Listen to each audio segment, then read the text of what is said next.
This episode of On the Line is presented to you by Living.fit, your one stop for all your fitness needs. Make sure you go download the app Living.fit today. Now here's the show.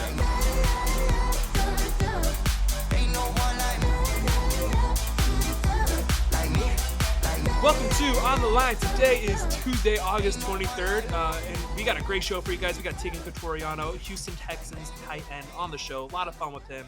Then we move on to our UFC 278 preview, breakdown, recap. A lot of fun with that. We also got some breaking news before that, so that was pretty cool to reveal. And then we'll wrap up with our UFC 278 breakdown.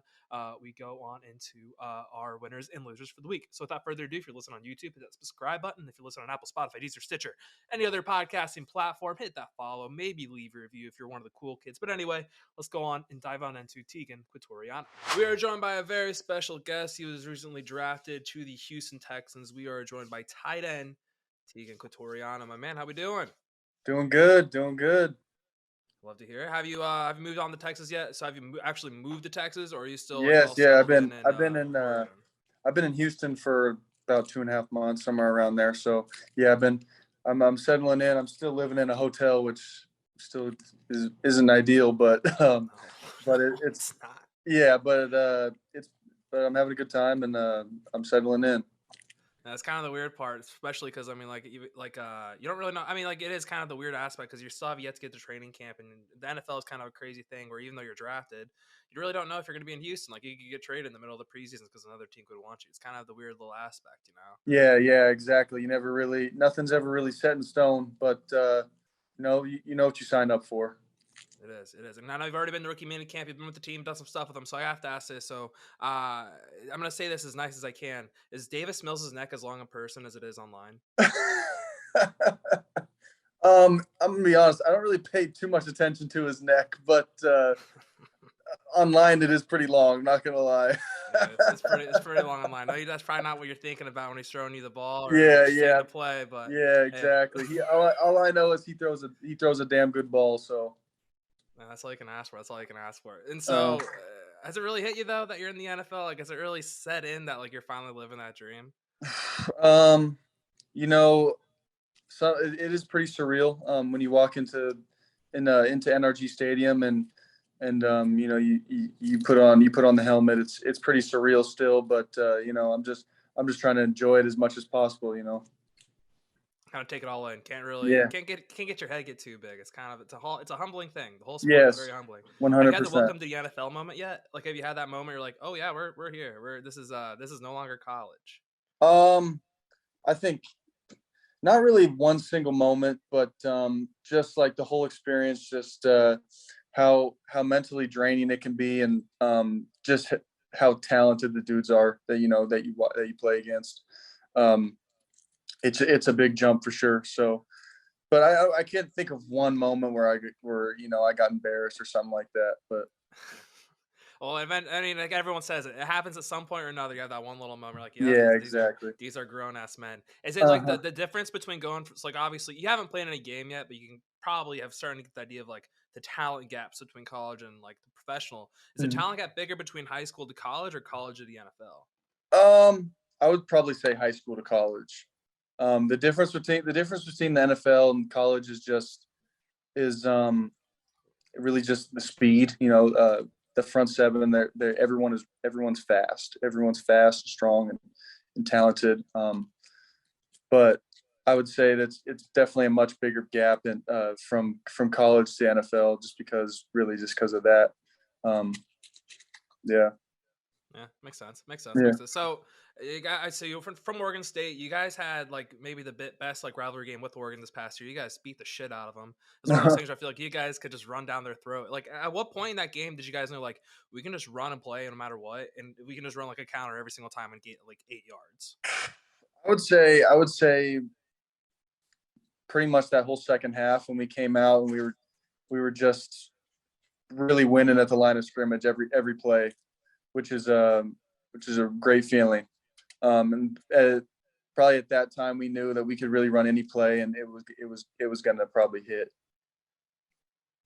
So it's the second half kind of knew no matter what, they're kind of dead, or not dead, but they're drained. We've just broken them. When we came out in the second half, this was in 2020, it was 2 years ago now, but they came out in the second half. I think they scored like right away, like maybe even the first play. But we just kept wearing on them. I would say end of that third quarter, it was pretty much it was getting physical, and they didn't really like it that much. So this is gonna be a really interesting question. So obviously got drafted, you got to live that up. But if you had to go back and choose one of these two scenarios, either you beat Oregon every single year, or you get drafted in the first round, what would you rather Um, if I beat Oregon every year, do I still get drafted? have? Who knows? Mm, um, I'll take the first round pick, and then I'll beat Oregon 3 out of the 4 years. Okay, that's cop out. That's a cop out, but I'll allow it.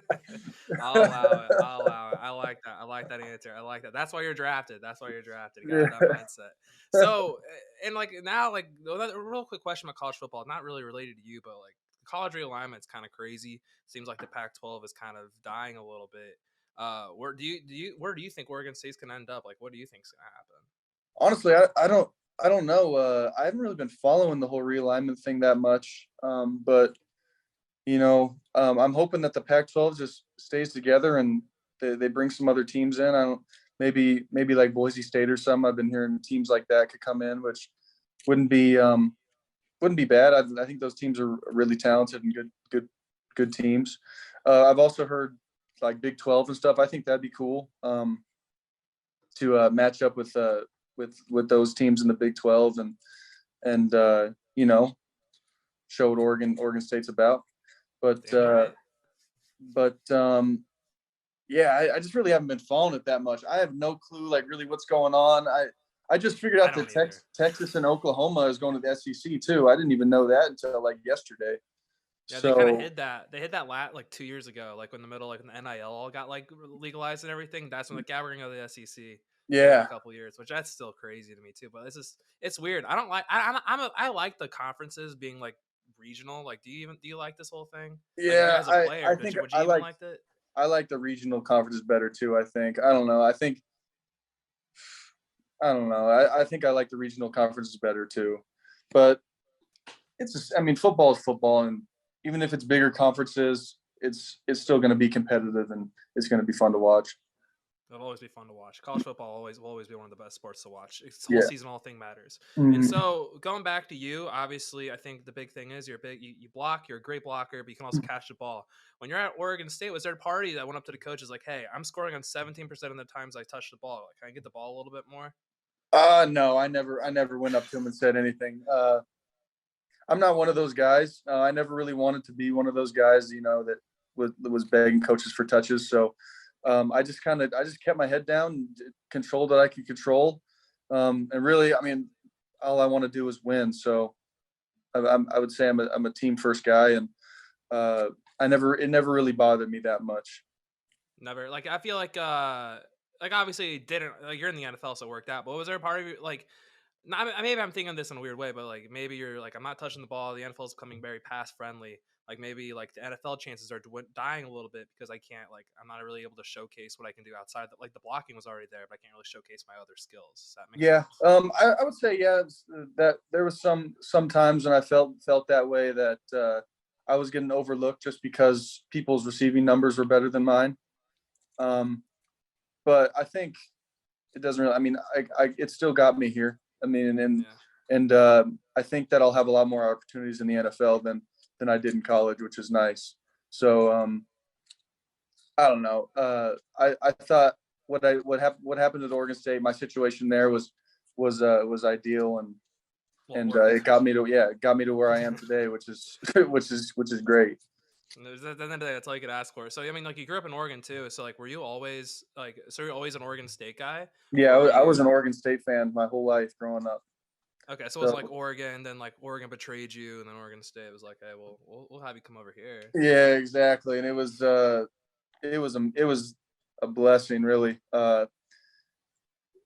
Corvallis is just a great place. That Oregon State program is second to none. I mean, Coach Smith came in and really turned everything around. Really, I mean, they're still. I think they're going to have a great year this year too. an even better one than we had last year. So even the difference when I came in as a freshman, it was the culture wasn't great. Honestly, there's a lot of guys in the locker room that really, I don't know, they didn't have their head in the game like they needed for the team to be a successful team. And I think he's done a great job, and the whole staff in general and the players have just done a great job in turning that whole thing around and making them a competitive team, and then getting over the hump. Yeah, it's like, I mean, like at IU, it was the same thing. Like we both, like I went to IU, he just graduated, or he's about to graduate. So like it was kind of the same thing we used to be. We weren't that great. Finally got a coach, kind of rebuilt everything. So I know what you're talking about. Mm-hmm. But now, so obviously you rebuilt at Oregon State. You're part of that culture. Now you got drafted by the Texans, another team kind of in a rebuilding phase. Did you know, like obviously going on a draft, you hear from your agent, things like that. Like certain teams are really interested in you. Did you have an idea you're going to be drafted in the 5th round by the Texans, or to kind of catch you by surprise? I had a good idea that I knew the Texans liked me a lot, so I knew that they were a team that had a good chance of drafting me. I didn't know which round I was going to get drafted in. Like, my agent told me that my range was 3rd to undrafted. So that's a little wide. So I had no clue when I was going to get drafted. I was day 2 of the draft and day 3. I had my phone on me the whole time. I was sweating like crazy. I was nervous, but yeah, I mean, I knew that they liked me. I knew it was a good chance that I'd be coming to Houston. And so I'm assuming growing up in Oregon, you probably weren't a Texans fan growing up. Who was your team growing up? So I'm a huge Peyton Manning fan. Peyton Manning was like one of my favorite players growing up, or not one of, he was my favorite player growing up. So I was actually a Colts fan. Love that. And I was also a Broncos fan when he went there. But don't tell anyone I'm a Colts fan now. No, I was gonna say that's probably one of the first things they tell you is you gotta hate Indy. You gotta hate the Colts. Yeah. Not the record against the Colts isn't the best for the Texans, but hey, might be able to turn it around. Yeah, exactly. When Matt Ryan retires, or when after you guys rebuild a little bit. But yeah, exactly. Is it that much bigger in Texas though? I know one of your interviews has said I'm ready to see if it's really that much bigger. Is it bigger in Texas? I'll tell you what, this city is huge. I'm not used to anything like it. I'm from Salem, Oregon, which is, I mean, it's a decent size, but nothing close to how big this city is. It seems like every time I leave my place, it's like minimum 15, 20 minutes to get anywhere. So I would say, yeah, it's pretty big. It's pretty damn big. Pretty damn big. And so I'm assuming I know one other thing is I heard you were tight end like from 4th grade on. Were you pretty big growing? Like, were you big like in the 4th grade? Because I know like we had weight limits. Did you guys just not have weight limits then, or was it just like you guys could play whatever you wanted? Yeah, back when I was playing like Pop Warner and stuff, there wasn't weight limits on who could carry the ball and stuff. So I remember in Pop Warner playing against a running back that was like, I think I was in like 6th grade, and this running back was like 260 or something, like a big kid, like a huge kid. But yeah, I always played tight end, but I was never really big. Like I was kind of tall, but I was a skinny dude until I was in high school. Yeah. I think my freshman year I was 6'4", 175. It's a little scrawny, but like you had the frame was there, just needed to add the muscle. Yeah, I was a little string bean for sure. Not anymore. Well, definitely not anymore. Definitely not anymore. And so one more thing before we move on to my intern here. So like you were at Oregon State, you guys had this crazy basketball run in 2020, 2021.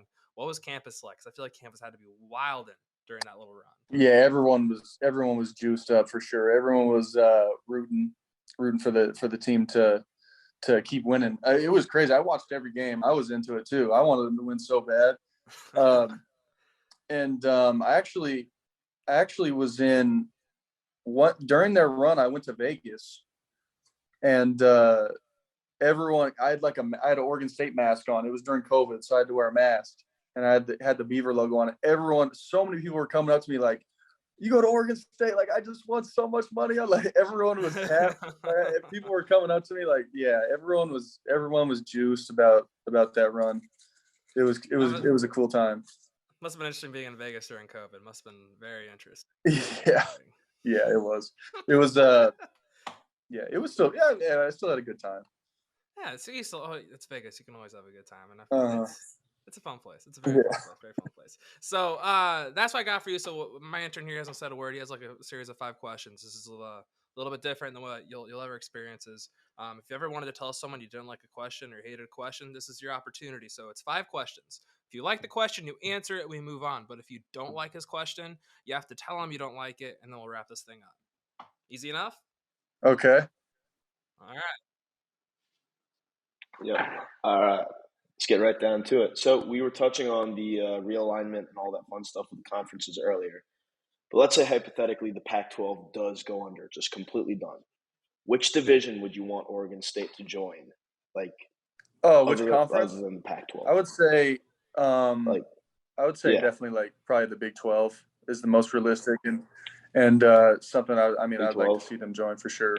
I think it'd be a good competition and it'd be it'd be a good move for them. I feel like. Yeah.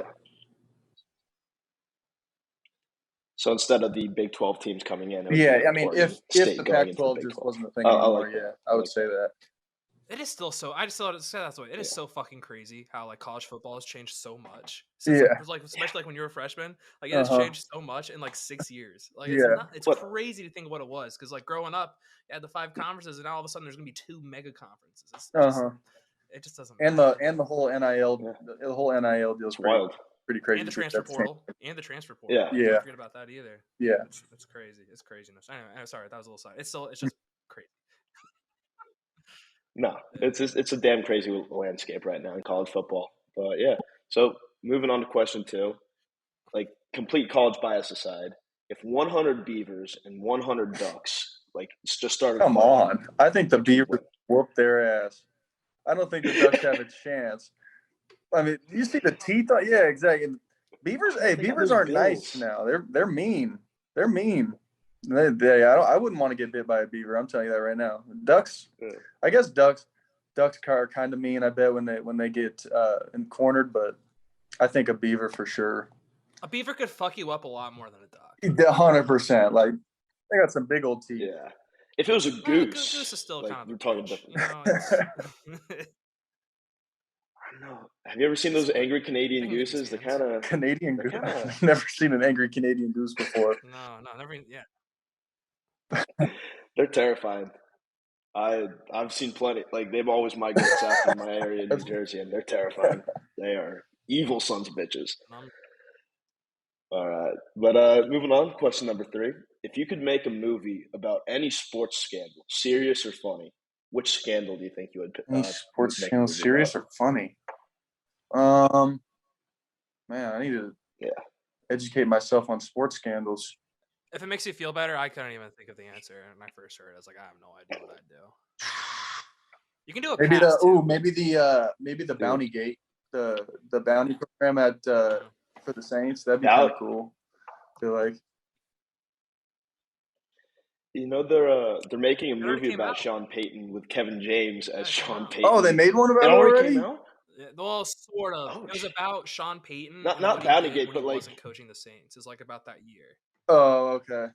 It was Kevin James. I don't know. I didn't watch it. I bet it sucked. And it was Kevin James playing Sean Payton. I bet it sucked too, but. Yeah. Well, Paul Blart. Paul Blart is Sean Payton. That's Paul Blart.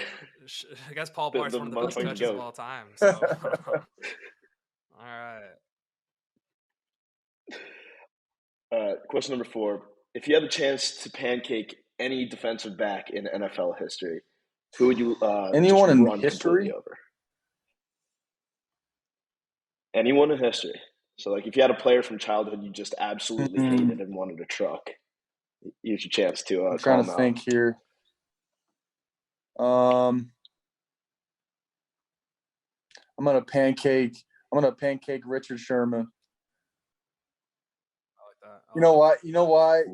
I think Richard Sherman is a great player, but when he played on the Seahawks, everyone in Oregon, in Salem in Oregon, is a Seahawks fan, and I always hated the Seahawks. I was never a Seahawks fan. And when they won the Super Bowl, or even when they beat the 49ers that year and he was talking all that trash, I just never I always hated Richard Sherman. I don't know. when I was a kid. When I was a kid, I always hated Richard Sherman, but so I'm gonna pick him. I would truck him. Oh, so I always picked. Mine was Ty Law. Ty Law hurt I- Peyton I- Manning so many times, and over the years, he Yeah. was on the Patriots. Yeah. He toasted us. But yeah.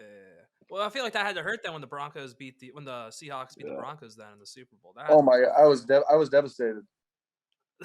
Because all your friends, you're a Manning guy. Yeah, So much shit. I was absolutely devastated that game. I didn't get over it for a while. Oh, I bet. I had a friend who was a Seahawks fan when they won that year, and he was just absolutely I think insufferable. I just didn't like Seahawks fans growing up. I didn't. My dad was a Seahawks fan too, and he was always talking trash. Yeah. The worst is the ones who also aren't really fans. They just kind of become fans like at the conference championship. Like, oh yeah, I like the team. Yeah, exactly. I love Sean Alexander. Wait, he doesn't play for them anymore. 12th man. Woo. All right, Harrison, number five.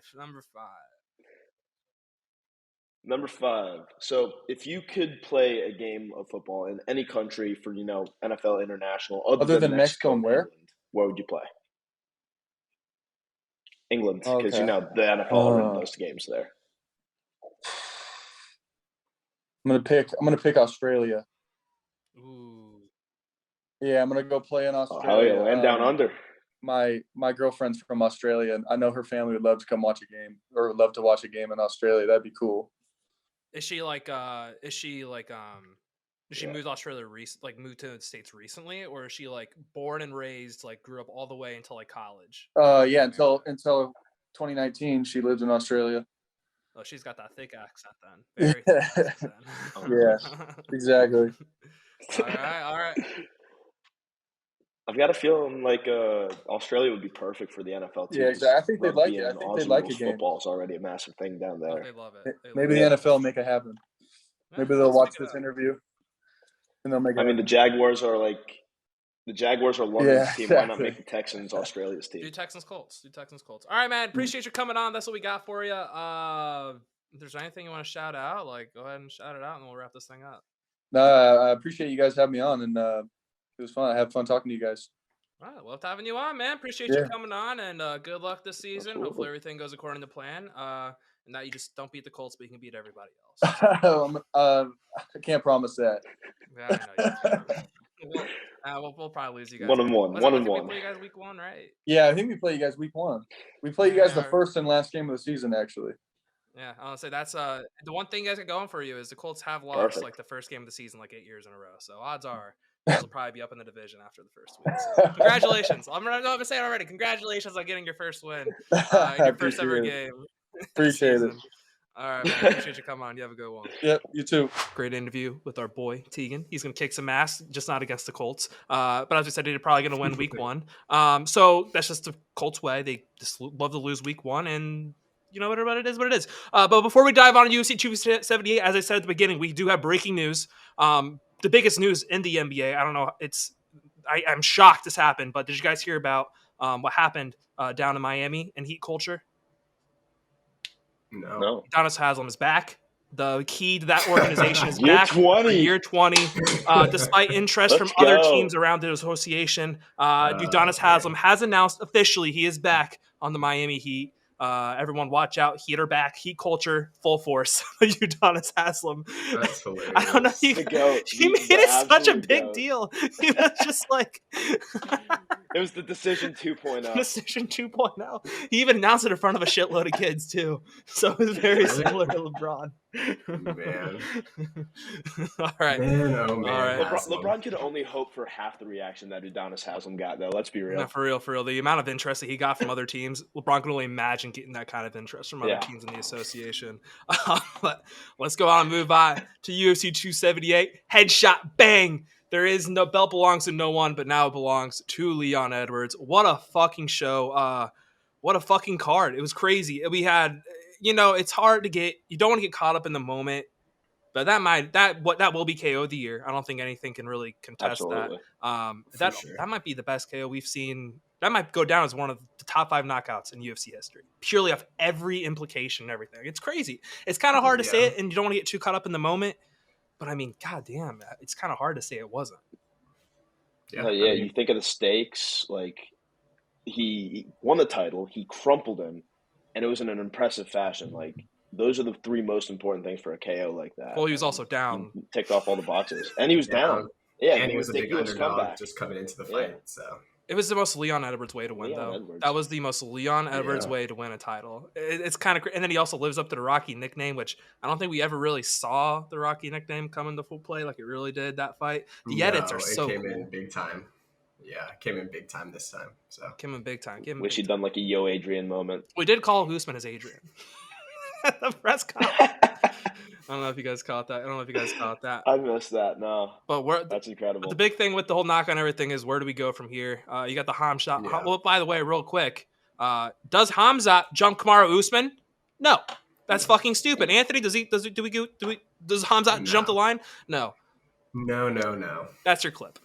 Clip it. Yeah, it's not his time, man. It is not his time. It's not his time. No. Gotta let the trilogy happen first. Back to seriousness. Back to not. If you guys are listening right now, go to our YouTube. That will literally be a 7-second clip that we make into like a 7-minute clip, just to make it seem like we're actually talking about it. No, that shit's not happening, Anthony. I mean, we talked about this pretty extensively, but what are your thoughts on the trilogy? I mean, I think it has to be made. I think the UFC thrives off of trilogies. There's been so many in the past, DC John Jones, DC Stipe, Conor Dustin is a big one off the top of my head. I mean, Figgy, Moreno, what are they going on? Fight 4 now? Yeah, 5? They're going to fight forever. Yeah, right. Pena and Nunez just had their trilogy. So they're about to have their trilogy. They're about to have their trilogy. That was they're about to have their trilogy. That was number 2. That was number 2. They're about to have their trilogy, and then we're about to have another one. So I think it's only right. It fits what the UFC likes to do, and it'd be dumb if Hamzat or anybody else jumped the line and Usman didn't get a second shot. I mean, he was the pound for pound number 1 until today. Yeah, exactly. Now we're back to the rifle number 1 pound for pound now, Alexander Volkanovski. But yeah, it's kind of hard to say no to Usman. And at the same time, though, like I know Dana was talking about this, they're booked through January. So in terms of the timeline, that people saying, oh, they're going to wait 6 to 8 months. Well, yeah, you're going to wait 6 to 8 months. Yeah. There's no bigger fight you can make in England, especially with Aspinall now out for God knows how long. Mm-hmm. Like that card will sell. It would sell well. People would show out. It would be electric. Just imagine, they were already electric with Tom Aspinall. Imagine a UK card with Leon Edwards headlining as a title holder. Like, man, that would be nuts. The roof would blow off the O2. I don't think they're going to do the O2. Yeah, they're doing the Wembley. I think they want Wembley. Yeah. Which is even bigger. Well, same thing. Roof would blow off Wembley. Oh yeah, especially if you set it up with Patty on there as potentially the co-main or something like that. Like it's already Molly rocking McCann. there. There's even a chance, There's so many fighters. if they push it back far enough, you might get Aspinall's return. I was thinking that you could get an Aspinall return. Like that would be that'd be the nuts. biggest card in UK history. Like if you talk, because if they really do it in March, which I think. I was kind of thinking. I still think that's a little soon. It's a little soon. If they want Aspinall, it would have to be probably like May or June. Yeah, and that would give Usman enough time to recover. I could see it be a whole year almost. I mean, which is June is a couple months off, but maybe International Fight Week. Maybe that's what we're looking at. International Fight Week. That's honestly not a bad one right there. Yeah, Usman's going to take at least 8-9 months off. You have to think and get his head straight. Yeah, Leon is going to go back and party and show off that belt and live his life up for the next couple months. I don't think he has any desire to fight anytime soon, especially what he's just gone through. And so, and also it'll be perfect. He should enjoy his title. He should enjoy his title run right now. I love all the tweets coming out from Leon in his early days too. I love it. Like people are finally seeing he's actually a funny dude. Just kind of held himself in for a little bit, and it was just awesome to see Leon. I saw every emotion come out of him. And he's all of a sudden we were before, like a lot of people didn't really give a shit about Leon. There's a couple people like me who really liked Leon. I loved his story and everything. And now he's one of the most viewed post-fight clips in UFC history. Like he's already at 3 million. That was me checking yesterday. People love that shit. And his post-fight speech, he had some cold ass lines. The belt belongs to no one, pound for pound, headshot dead. Like, dude, that was cold. It was cold. Yeah. It was cold. Especially ice in his veins. If you notice before the fight, he put his hands to his head and said, Like he went like that, like when they were announcing his name, and then he did the exact same thing at the end when he had the belt. He's been doing this since the Diaz fight. He's been doing the little so bangs. he's had his little he's had this ready gestures, and he's been formulating everything he was going to say. In. I know he had That's strap why I think he was so good. Well, I think probably he's probably also been. He might be kind of Michael Chandler. Like he kind of talked about this like when he was in Bellator. He didn't really showcase his personality because he's like, why waste it? Maybe Leon was like that. He's like, I'm not going to waste it until I get the strap. Now he's got the strap. It is strap season. Got to get the shirts. Go get the shirts. Sell them out. Help our boy Leon out. No, it's awesome. I love it. I love it for Leon. And in the trilogy, I mean, let's kind of talk about it. We're going to get this trilogy in about a year, which is Usman. By the time we get to the trilogy, will be 36. It's another year of experience for Leon. It won't be at elevation again, which Leon kind of talked about this too. He's like, my body just failed after the first round. I don't know what was happening, which makes the 5th round KO even crazier because his body just wasn't responding to him. And going into a rematch a year later, a year older for Usman, another year on his knees, I don't see how the result really changes. If not, maybe a quicker KO. No. Yeah. Maybe I think the betting line is going to be still going to be the same though. Yeah, it's going to be the exact same. I think Usman's going to be he's going to be the big favorite. Fade Usman. But I think, like you said, a year more on his body, just older, whatnot. It's hard to see him coming back off of that and winning it. But I mean, it would be a great storyline. Usman loses his belt, gets it back. Yeah. That would be great, but it's tough to see it happening. Truthfully, it's also hard to gauge how someone responds to a knockout like that. It wasn't like a TKO where you get wobbled.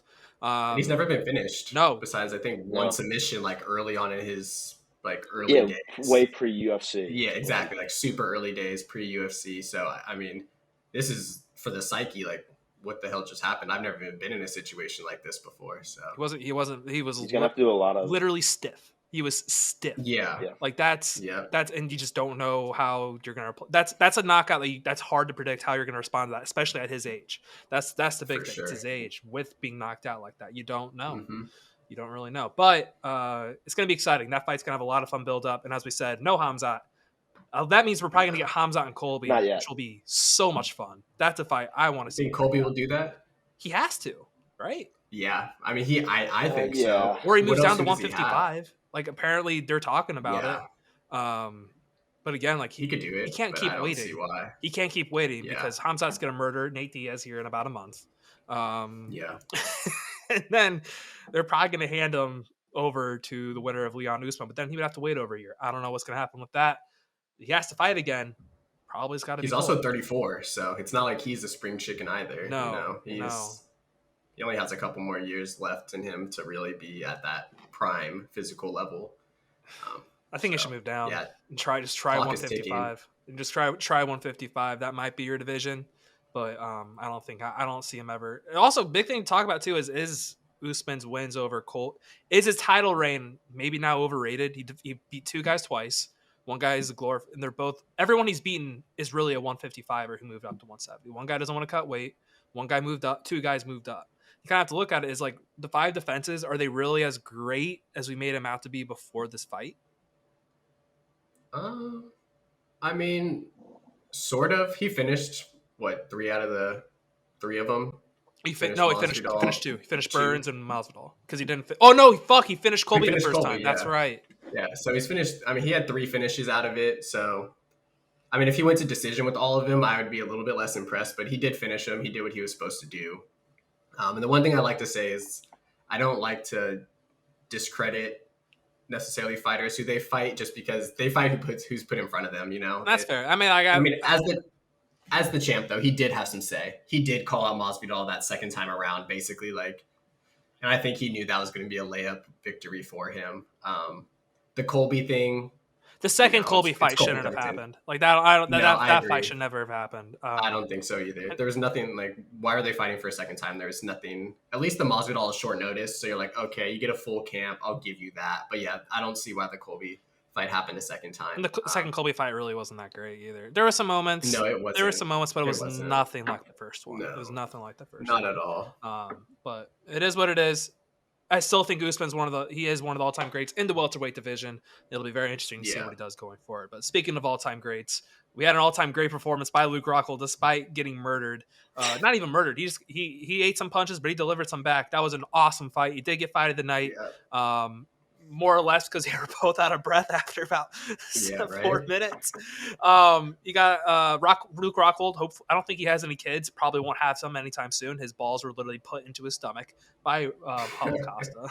So again, we didn't do our bonuses. Well, we'll do that after we recap everything else. But Luke Rockhold definitely had an interesting week. Had some all-time moments. Has some moments that are probably going to go down forever, like as one of the most memeable moments, from the blood smearing to yelling "fuck you" and then rocking Paulo Costa. That's another clip Incredible. I can't stop watching. It was him rocking the shit. Incredible. And then, I haven't seen that really before.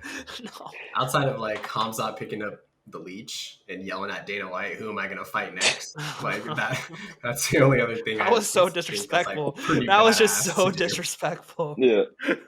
It was disrespectful. I agree, man. But it was funny. That was a perfect matchup for Hamzat. But going back to Rockhold too, it was just the fact that he had his hands on his knees, that he was standing back up, and then he was hitting Costa hard. Yeah, he was. He was hitting Costa. He had power, just no endurance. Like that was his problem. No, I don't. I think even at sea level, he probably would have had his hands on his knees probably by the third round. It was. His nose was broken, so it was. I don't even think he could breathe too well. No, and it's just crazy. That whole fight was crazy. Then you had Paulo Costa's ego coming and playing the first round, and he took him down instead of Rockhold making Paulo his bitch. Costa hit him with some pretty vicious ground and pound, which I thought I thought that was going to be the end of the fight. Was this going to be Costa finishing him on the ground, which is probably. I thought it was done. That was probably Costa's plan. It's like, you're going to call me a bitch, I'm going to finish you on the ground then, and we just didn't see it. Yeah. Didn't happen, but no, we didn't. It was close. It was a good fight. It was close. But they looked like two heavyweight fighters out there swimming around. Yeah. It looked like what they really both should be is light heavyweights, and that's what it really looked like. Is just a sloppy light heavyweight fight. But no, as we said earlier, you got the blood smearing thing. That was, and then Costa smiling as he gets it rubbed all over him. Like that's one of the fun. That's such a funny ass moment. But it felt like something straight out of like the first scene from Blade with Wesley Snipes. The fucking blood shower. Yeah, for sure. But going forward, I mean, Rockhold's he's retired, as he said. I don't think we're never gonna see him again in the octagon, which it is what it is. It was nice to see him not get finished in his last fight. Honestly, I thought that was kind of nice. He said he did have moments in the third round, which was nice to see. But Costa, apparently he does have one more fight. He's not finished. He has one more fight, which I think matchmaking, would be fun. If you haven't seen it yet, it's him versus Whitaker. That's what I think might be next. And then if he beats Whitaker, maybe he fights Izzy again. And I think you could sell that. I don't know, but I don't know if you can get a title. I think beating Whitaker should guarantee you a title shot right away. Unless you're Marvin Vettori. Sure. If Marvin Vettori beats him, then Marvin has to beat someone else. Because we've already seen that twice. I agree. I mean, I think Whitaker is that benchmark. So it sucks. I love it. It does suck because he's good, but he's just not. I don't know. If Izzy wasn't there, he'd probably be the champ right now. Yep. But he's not. That's another knockout that reminds me when you talking about Leon Edwards when Izzy first finished Whitaker in that first fight in the second round. I was like. Shit. That was the time I realized I was like, okay, Izzy's that dude. I was like, okay, He's that dude. That was kick ass. That was a kick ass moment. And then also, know what was for me? It was and then the Costa knockout too. Was like, oh shit, he's back after the UL fight. You're like, oh yeah. And then he massacred Costa. Costa had no chance. And that was so easy. That was so easy. Light work. Leg kicks, and then he barely even hit him in the temple. That's what I was gonna say too. Right, I remember watching that live. I'm like, what dropped him? Like it didn't even look like the left really connected. And then it's crazy how that's what dropped Paulo Costa, not the head kick that made him bleed or anything like that. But no, we'll probably see Costa fight him. You had a really fun idea. What was it? Who was it you thought Costa should fight? It was either Costa and like Strickland, if that could be. Oh, it was Duplessis. Duplessis. Oh, Duplessis. Yeah, that would be fun. That would be fun. Yeah. Strickland would be a great press conference. Have those two together. That would also be a great. I think they booked him and Cannonier way too fast. I agree. I don't see the value in that fight. I don't know what that does for either one of these fighters. Like Cannonier had nothing for Izzy, so even if he beats Strickland, like what are we doing? Cannonier And Vettori. I think that would be more fun. That would make a lot more sense because neither of them could fight for the title, but they never fought each other. So no, I agree. Yeah. I don't see that whole middleweight division is just they're in shambles right now. I don't. The only hope is Pereira beats Izzy. That's like quite literally their only hope, and I don't think that's going to happen either. So I love the takes on Alex Pereira. It's like the most. Too. I love it because it's. I do think he's badass as fuck. I think it's kind of crazy. He literally just looks like he's in the mafia. He's in the fucking cartel. But neither here nor there.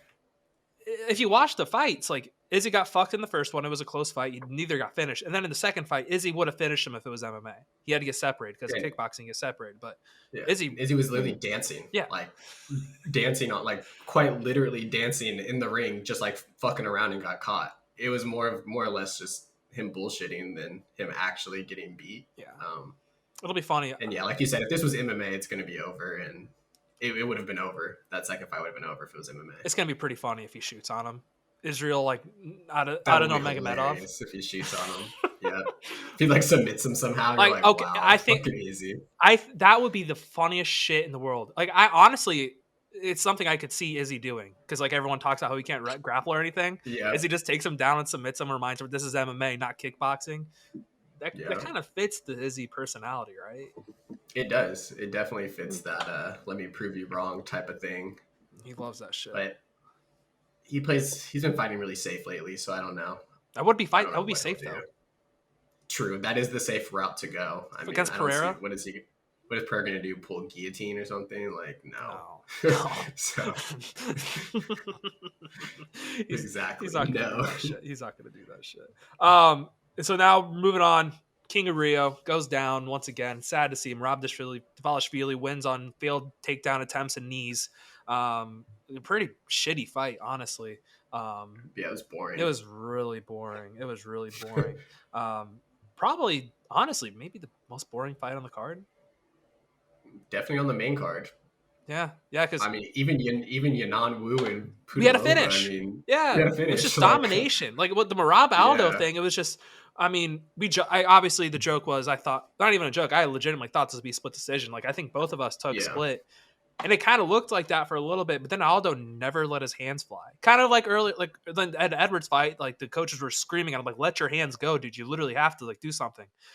Aldo, same shit. They told him to do it, but he never had any offense. Literally, I think the only reason Merab won was because Aldo just didn't throw any strikes.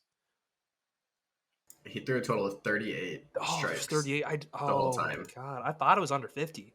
38. Yeah. Jesus. And 38 significant strikes. Well, he threw 59 total strikes, but 38 significant strikes. Oh, Jesus. Or he threw a total of 92. Strikes. Well, how many of those were against the clinch where he's just like pop, pop, pop? Exactly. Pop, pop. Exactly. That's the whole point. It's just it was boring. It was not. Yeah. And even Dana came out and said that was a pretty. He was like, Aldo didn't do anything, and Merab really didn't do much. Didn't do anything either. He didn't look impressive enough to get a title shot. That's pretty much what they said. And I'm fine with that. I'm fine with that too. And going for Aldo, I think general consensus, everyone wants him and Dom Cruz.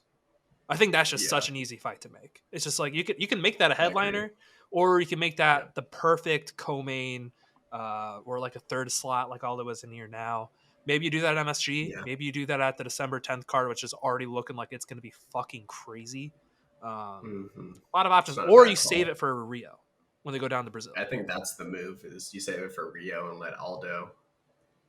Because, Cruz doesn't have, he's from the U.S., but it's not like he has this massive U.S. fan base, And so going down to Brazil, sending them into a matchup, Aldo's obviously going to have the crowd behind him.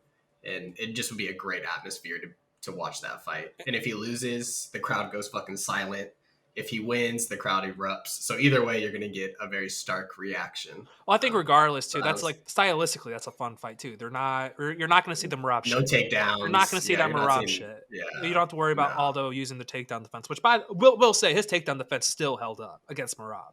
It did. That was good to see, but again, he just never really capitalized on anything else. But I think that's pretty obvious. I think, when we failed the show yesterday, in a little insight, we tried to do the show yesterday, and Harrison's computer fucked up on us. And not putting the blame on anyone here. I don't want to blame anyone here.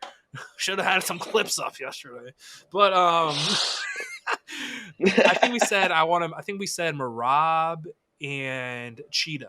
I have changed my tune on this. I think if Sandhagen beats Song Yudong or Song Yudong beats him, I think you do that against Marab. I think Sandhagen Marab would be a lot of fun or just as much fun as Cheeto Marab.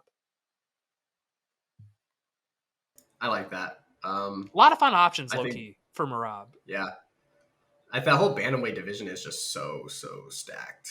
It's just a great division all around. Sandhagen would be, I think, more exciting because his takedown defense is a little more known and evident, and he has a ground game. Yeah, he is aggressive off the back. He is so aggressive off the back. Whereas Yadong, I think potentially, if he gets taken down, it's going to be one of those matches where we're like, no, like what is happening? It sucks. Especially because he doesn't really have much of a ground game, or at least hasn't shown it. Whereas at least Sandhagen, he's throwing up all kind of shit to try and either get up or submit someone. And so I like that. It's kind of crazy too how Sandhagen fell from he beat TJ Dillashaw. And then I agree. After having his fight with Peter Yan was so much fun too. Those two were landing so many big shots. That was a close fight. That was a very close fight. And I think it could have gone either way, in my opinion. Like it was literally, if you would have scored it for Sandhagen, I'd have been kudos. I would not have I would have been like, okay, yeah, that makes sense. Like it was a perfect example of like you can go either way. But in that TJ fight, I thought that was pretty. I was like, I kind of see TJ, but I mean Corey landed so much. Look at their faces. Yeah, it's not like TJ did anything with the ground game. Knee, right? Yeah. Oh, didn't he pop like TJ's knee a little bit, and TJ was limping around and couldn't do anything. So I mean, I was all over. I thought Sandhagen won that fight. I bet on TJ too. I remember I bet on TJ, and I was like, oh fuck, we lost.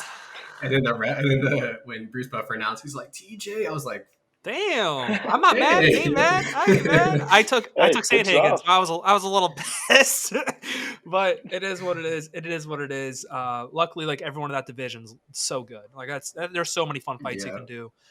It just sucks for Sandhagen. I like Sandhagen. He's such a cool dude. He's not like he's a prime example of a guy who doesn't really doesn't talk shit. He just goes in there and has fun fucking fights. He has some very fun fucking fights, but we'll see what happens with him. That'll be a fun fight we got coming up. That card itself is actually a lot of fun, but Rob has a lot of options for a potential main event probably here soon. So I'm down for a rematch with Ricky Simon as well, or Simone. Yes, would like Ricky Simone, friend of the program. Ricky Simone, friend of the program. So that's a good one I'd like to see as well. Replay it because it was Rob beat Ricky and then Ricky puts him in a guillotine and somehow finishes him in a really weird decision. That was that was weird. That was where he wasn't even like out. Yeah, they called him out, but he wasn't. It was Yeah, so it was weird. That was a really weird fight. I hope we see that one again. Moving on, women's bantamweight, Lucy Padilova defeated Wu Yannan. Anthony, you called this one to a T. Yeah, I mean, I think Wu Yannan is cut. Or you hold on to her. Unless you could hold on to her and let her get beat up by somebody else that they'd like to push. Her and Huntsucker. Like they can both just be yeah, literally. They can be trash can fights. Yeah, they can be nice little build-ups, you know?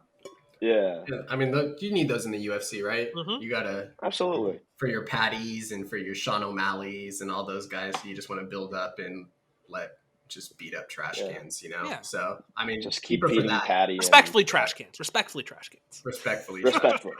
Yes. Superstars on the regional scene. Yes. Trash cans in the UFC. Yes. Hey, this is the elite of the elite. No one else. Exactly. If you can say you're a trash can in the UFC, that's like better than most people. It's like in the NBA. It's like I'm a bench warmer in the NBA. I can still cook your ass like on the court. Like if one of us were to try to go fight these guys, top 1% in the world. Yeah, like you're catch some bench player in the gym. He's like shooting 100%, like dunking on people. They'd choke you out in a minute. And any of these people would just choke us out in a second. They'd take us to the ground and easily. It'd be game over. But yeah, Padilova, obviously, he's going to fight on the Yuri card. She's going to help that little region. You know, I will say this about the UFC. They are very smart about how they're building these regions up to get more people into the sport. And it's kind of obvious. You're starting to see it already. And that's why the sport is getting so much more high. Like the technicalities, the the level of everything's just gotten so much better. And you're starting to see that with all the young guys coming in. And that's why everyone's like, there is a huge changing of the guard coming here soon. Which kind of 100%. You saw that in the main event. I mean, Leon's good everywhere. And you kind of saw that it really is a changing of the guard. These young guys, a lot of people to look out for. But Padalova defeats Wu Yannan. Will be fighting in December against probably another very elite UFC trash can superstar in the regional scene. Moving on to another person who is the nicest way to say can. Harry Hunsucker gets knocked out by Tyson Pedro in the most predictable fight on the card. First round, pretty easy. The ref wanted Hunsucker to die. Pedro gets to move on to another probably guy who should be cut immediately. Yes. I wouldn't be surprised. Harry did the rest of us Harry's dirty. I swear. He should have to go by I don't even know what I don't want to say Harrison. What? You just call him H from now on. Yeah. Just like take away the rest of his name. HH. Just call him HH. Hunsuck. Just call him Hunsuck. Yeah. Call him Hunsuck. The WWE had a Triple H, so the UFC can have Double H. Yeah. Yes. There we go. Yeah, but I mean, I don't know what you do. I mean, Pedro going forward. I mean, yeah, you have to. He's probably gonna fight on the next Volkanovski card. Maybe fight on MSG with Izzy, because now he's a city kickboxing guy. Oh, he is. Yeah, you're right. Yeah, he moves over to city kickboxing, so he probably fights on those cards as well going forward. Kind of like Olberg's probably gonna be fighting at MSG. Riddell already's fighting at MSG, or he's going to fight around that Devin Clark or something. Well, don't do our boy dirty. Oh, Devin Clark probably just takes him down and beats the shit out of him. But I mean, I think Devin Clark's actually like a decent step up in competition. He's in that zone of like he's a good litmus test. He is a good litmus test. Exactly. I don't think he would steamroll Devin Clark like he steamrolled Hunsucker or. No, well, it also depends on what Devin Clark comes out. We're gonna get the Devin Clark who fought a couple weeks ago, where he just refused to shoot for takedowns, or are we gonna get the Devin Clark against everyone else? Like you don't know. That's true. You don't know. But that's what we got for that. And then moving on to the prelims, Romanov Tybura. I think that fight kind of went how everyone kind of expected. Tybura survived the first round and then kind of take over the rest of the way. Romanov, not what everyone expected. It's kind of what everyone expects. He can't get it done in the first round. Has zero gas tank, and at elevation, a lot uglier. It was disgusting. Yeah, it was bad, man. That fight was bad. That fight was really bad. I don't know. Romanov going forward, I don't know who you put him up. Maybe Walt Harris. Is that still fighting? Yeah, he hasn't fought in a while. But I mean, I feel like if you want him to win, you put him up against him. But at the same time, though, dude doesn't speak English. He has literally no star power here in the States. Or a lot of English. That's a big thing. It is a massive thing. They will not help you unless you can speak English, or you're from like a Dagestan, Brazil, places where it's like already kind of big. Or it's kind of like Yuri's like the exception of guys they just push forward because the dude's just an action fighter who's to win a title. Romanov's not going to win a title. Shavkat's issue right now. It sucks. Shavkat's gonna. He could be the goat of that division. I agree wholeheartedly. Like he's gonna be, dude. He's so good. He's elite everywhere. He's so good. Very people talk about Hamza, Hamza's grappling is probably better, but I think overall, if you're just taking each part of someone's fight game, Rakhmonov has everything you can. He has everything. I would say he's better everywhere but wrestling. Yeah, just pure wrestling. Pure wrestling. Outside of just that, striking, better jiu-jitsu, better kickboxing, better literally everything. Everything. And also, he's not a weight bully like Hamzat. But I do, Shavkat is a fucking problem. And I cannot wait for him to fight Hamzat. Because he might, whenever those two fight, Shavkat's going to take whatever. Well, who knows what's going to happen with Hamzat and Nate Diaz, even though he's probably going to murder him. Gas tank. I don't know, man. We'll see what happens. Even he put it on the line against Burns. Is he going to be smarter, or is he still going to be a fan-friendly fighter, or try to be a fan-friendly fighter? Yeah, I don't know. I mean, you can't be a friend-friendly fighter fighting a guy like Rakhmonov. You got to go out there and be strategic in that one. Yeah, and then also against Nate Diaz. I think he could be a fan-friendly fighter in that one. He could be a fan-friendly fight in that one. He can probably, he should knock out Nate Diaz. Like it shouldn't be an issue. But at the same time, though, his head moving is dog shit. So what if he gets submitted? I could see a triangle. I was thinking about this what if today. He gets caught in something, man? I was literally thinking about this today. Like, what if Nate Diaz just pulls off some fucking triangle, starts flexing on him while he's in his crotch? Right. I mean, I think that's partially why Hamzat didn't really go for takedowns too much against Burns. No, is I think deep down, like he knew, like I get on the ground with this guy, shit's gonna get real. He's kind of sloppy. He is fucking sloppy. He is, and he's fought absolute garbage people. I mean, outside of GM3 before that fight, and that was kind of that was a weird knockout too. I feel like it was. And after hearing from GM, after talking to him too, it was just like, yeah, like literally everything went wrong. Like that was like one of the worst. Short notice fight too, wasn't it? Yeah, it was short notice. So like everything about it was bad for him, and it just exactly. Yeah, that's his biggest knockout. He took out the leech, which was light work for anyone who's a wrestler, for sure, especially that level. And then they put him up against Burns, and Burns arguably won it. So yeah, I could definitely see that. Man, I remember. I'm assuming you were on Burns then, right? I just bet inside the distance. I bet fight doesn't go the distance, and so I thought somebody was going to go out. Like I didn't know who, but I felt like there was going to be a finish. Well, you almost got saved by a soccer kick. That should have been illegal. Yeah. Imagine if that's how the fight ended. Is him just punting Hamzat's face. Oh man, yeah. So it I don't know. I don't know what to do with Hamzat. Really, I don't know how to feel about that guy. I don't know how much of a I'm still not into the hype. I wanted to see how he was against Gilbert. And after seeing him against Gilbert, I'm not sure if he's this like 2-division champ like people are making him out to be before. Yeah. I mean, it was impressive he stood there with him and after that, fought Gilbert, especially after that second, and then eating all those overhands in the third round after being dropped the way he was. Super impressive that he was able to fight a guy at that level. I mean, he proved to us that he could fight someone at that level. I just think he also proved to us that he's not going to go out and just absolutely dominate people at that level as he was doing before. Also, Gilbert did the one. I think that's the big difference. I still think one of my favorite things ever happened in that fight was Gilbert doing the fucking kick off the ground. I don't understand why more people don't try for that. Yeah. Khalil Roundtree had that knockout. Literally soccer kick to the guts. Yeah, that was like brutal, that was a street fight, dude. That was like a street fight kind of shit. That was crazy. Yeah, that was against Carl Robeson. I felt Carl Robeson, man. What a fall from grace that guy had. Rockhold has a knockout like that too. Yeah. Let's get back on pace. Back to 278. We kind of went on a tangent. Jared Gordon, Leonardo Santos. Our boy got the dub. I think that fight went. Friend of the program won. Our friends of the program undefeated this weekend. No big deal whatsoever.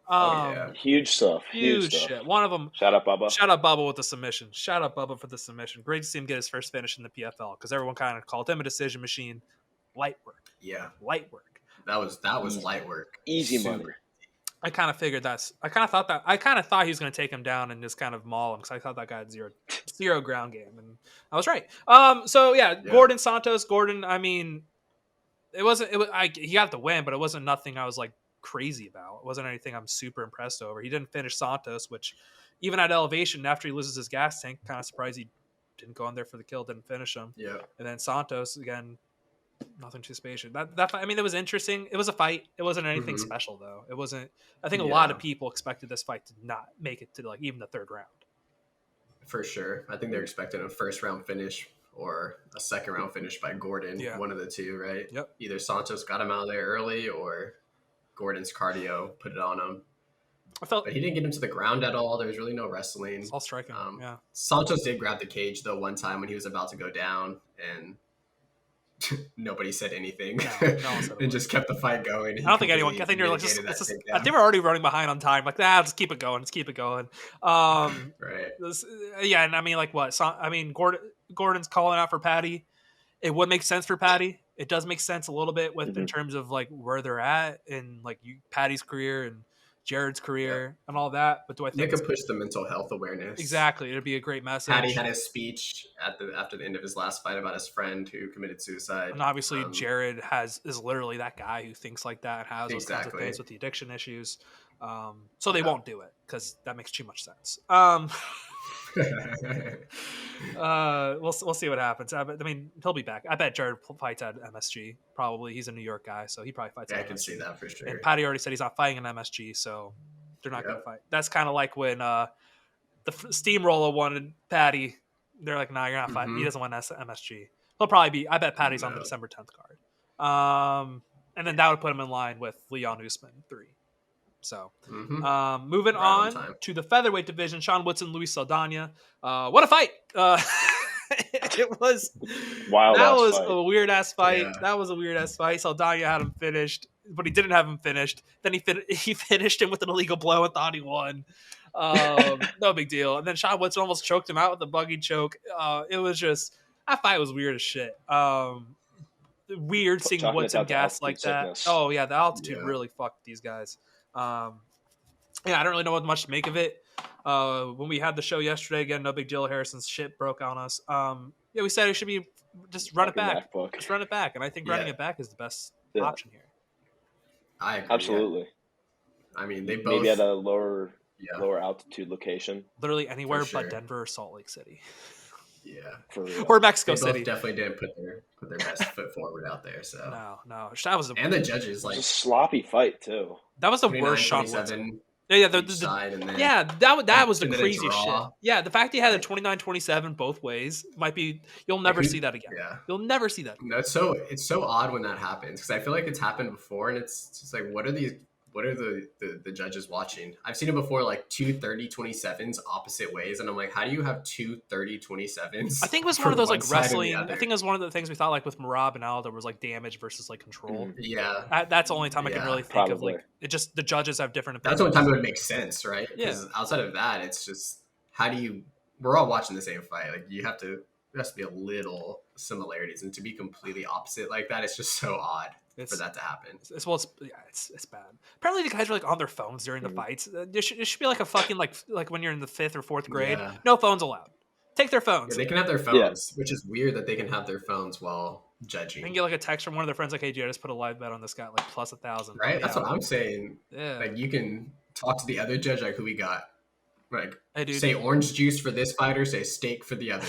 like let's have orange juice for breakfast. All right, we got Saldana. Hey, dude, apparently fucking Saldana is it's like minus 700, and Woodson's like plus 500 live right now. Why don't you like give it to Woodson and see what happens? Right, exactly. Man. So it's weird that they can have their phones. You would think that they wouldn't be really able to weird. in that situation for sure. It's apparently like those guys aren't even allowed to place bets at all, like ever on anything. Not even if that makes sense. It'd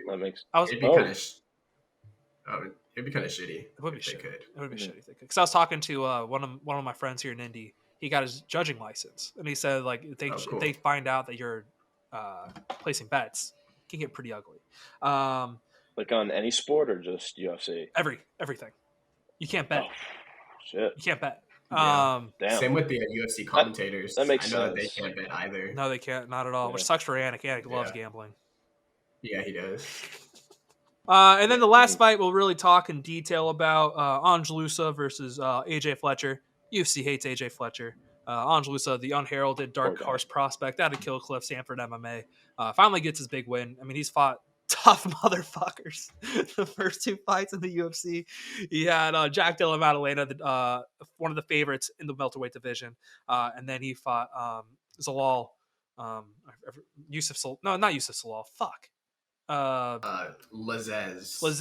Fuck, why do I always get their names confused? I don't know his first name, but I know his last name is Lazez. Anyway, he fought Lazez, who looked incredible in their last fight. But no, Angelusa finally gets that big win. It'll be fun to see who he gets next. Hopefully the UFC gives him someone that's, not a tough motherfucker, which you could say maybe that was AJ Fletcher, but I bet they give him someone else that's pretty, maybe like, we talked about this last time. I was going to say this again. Like like Francisco Trinaldo, perfect example of a guy who should be fighting Angelusa. Mm-hmm.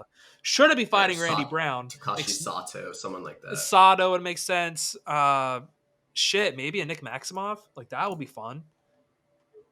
He's a weight class up there, right? Oh fuck, he's a middleweight. That's right. Never mind. Yeah, what did I like Semmelsberger. I think Semmelsberger would be fun. That'll be a fun fight. That would just be a fun fight. That would just be all action. Yeah, exactly.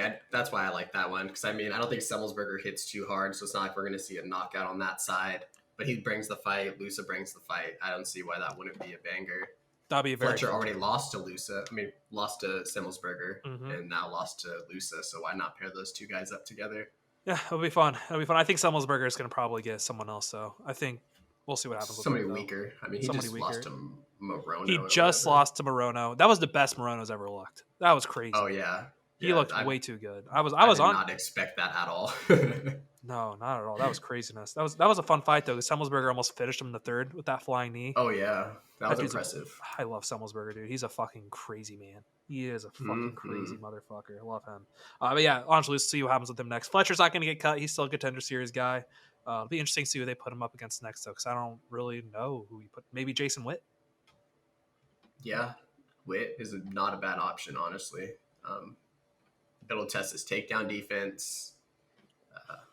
And he doesn't have insane power to knock out Witt, like Quinlan one-punch power like that, but I don't know. Witt could get knocked out.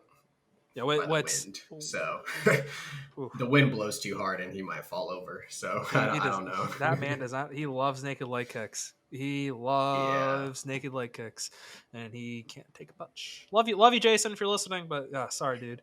So it'll be interesting what happens with AJ Fletcher going forward. I mean, he's going to get another fight in the UFC. Too many connections to where he's at. But we'll see if the UFC continues to fucking hate him. Lusa, hopefully they stop hating him and give him a fight because he's another guy. Lusa will have a career in the UFC of being always in a fun fight. That's going to be his career, just always being a dude that's game as fuck. All right, and then let's kind of go to the early prelims. Walmart Figgy, GG's not going to run the flyweight division like everyone expected. It's his brother's division. I don't know. I mean, Abazi. There's so many fun fights in the flyweight division. You could literally match him up with anyone in the rankings, and it'll be a fun fight. Figueiredo, though, I don't really know what you do with him. Maybe put him up against, maybe help get Ade Osborne back on track and put him up against him. But Albazi, you can put him up against literally anyone in the flyweight division, and that fight will be kick-ass. For sure. I don't disagree. I think Albazi against anybody in that top 10 is a fire fight. So, and also you can really see how good Albazi is because beating Figueiredo's really, Let's give him Brandon Royval, right? That'd be a huge step up. That would be a massive step up. But I like that. I just think, I think he just could implement some grappling. It's kind of a grappler versus striker matchup in that one a little bit more. And Royval has a little bit of that. Like he can be pretty aggressive off the back sometimes. So yep, exactly. Yeah. So that'll be a fun one. That'll be a really fun one. Or get like a Perez. That'll be fun. I don't want to do that to my boy Perez. Get Perez another striker. That was my initial right up for the matchmaking was Alex Perez against. But I like Royval a lot. I like Schnell. I mean, you could literally put him up against anyone and it'll be a fun fight. Caroline Perrin. I mean, nothing too crazy. Perrin can take a punch. Keep him on as an early prelim guy. He'll have fun fights. Caroline. I don't know what you do with him really going forward either. Probably I don't know. I wasn't overly impressed with him, honestly. No, I thought that he couldn't finish him. He had Perrin on skates so many times and could not finish him. And he was down a weight class, or no, up a weight class. I'm sorry. So that's potentially why. Maybe he's just used to fighting lighter guys, but still, he had him wobbled and hurt so many times, and he couldn't go in for the kill. It wasn't overly impressive. He got the job done, so I can't argue against it too much. But I wasn't overly impressed, and I don't really know what you do with him. Yeah, I don't know what to do with him either. I mean, there's so many bantamweights you can put him up against. So yeah, exactly. There's no short amount. It's not like he wasn't impressive enough to put up against like an Adrian Yanez or any of these guys on the cusp of the rankings. He's probably not even a step below that. He's probably like the third tier, which is like they got some wins, but we don't really know anything yet. I will say this about this card though: none of the prospects really.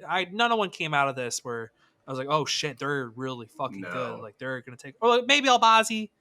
But that was just a layup, so you can't really say anything about that. Yeah, I don't put much stock in beating Little Figgy. No, there's no such thing. There's really no stock rise in beating Costco Figgy.